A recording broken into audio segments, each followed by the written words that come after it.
In this video, I want to be talking about one of the best players that went undrafted in this year's NFL draft, and the player that I'm talking about is Texas Tech punter Austin McNamara. McNamara signed as an undrafted free agent to play for the Bengals, and this is a perfect signing for Cincinnati. Punter was one of the Bengals' biggest needs heading into the draft, and they did not elect to draft a punter, but instead Austin McNamara fell into their lap as an undrafted free agent. He's that guy who honestly really should have been drafted. McNamara was a freshman All-American when he was with Texas Tech. Last season for Texas Tech, he had 55 punts. He averaged 46.3 yards per punt. He had 24 punts instead of 20.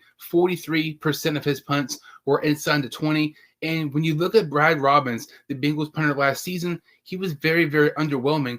When you look at Brad Robbins' stats last year for Cincinnati, he had 76 punts, 44.3 yards per punt. He had 20 punts inside the 20.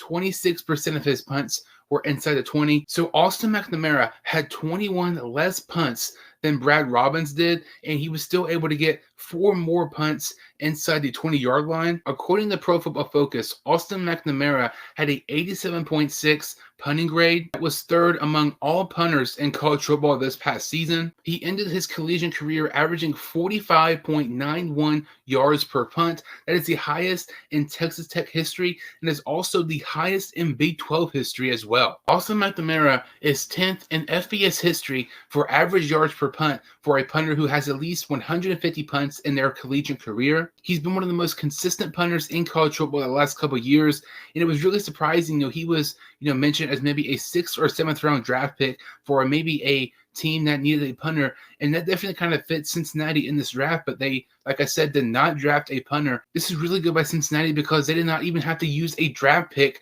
to get a really good punter like Austin McNamara. Honestly, I would be more surprised if Brad Robbins is the week 1 starter for Cincinnati than if Austin McNamara was the starter for Cincinnati. And that's how confident and that's how high I am on Austin McNamara about the possibility of becoming the Bengals' new starting punter. Anytime you draft a late round player or even an undrafted free agent and he has the potential to start and it has nothing to do with injuries, that's very, very good, and it proves that you're getting a steal. And I think Austin McNamara is really a steal and a hidden gem for Cincinnati. McNamara was one of the best players that went undrafted, and the Bengals got a hidden gem in Austin McNamara. That about does it for this video. If you're new to my channel or have seen videos before, make sure to like this video and hit the subscribe button. I would really, really appreciate it. Thank you all so much for watching, and I will see you all next time on the Sports 2 Hein Show.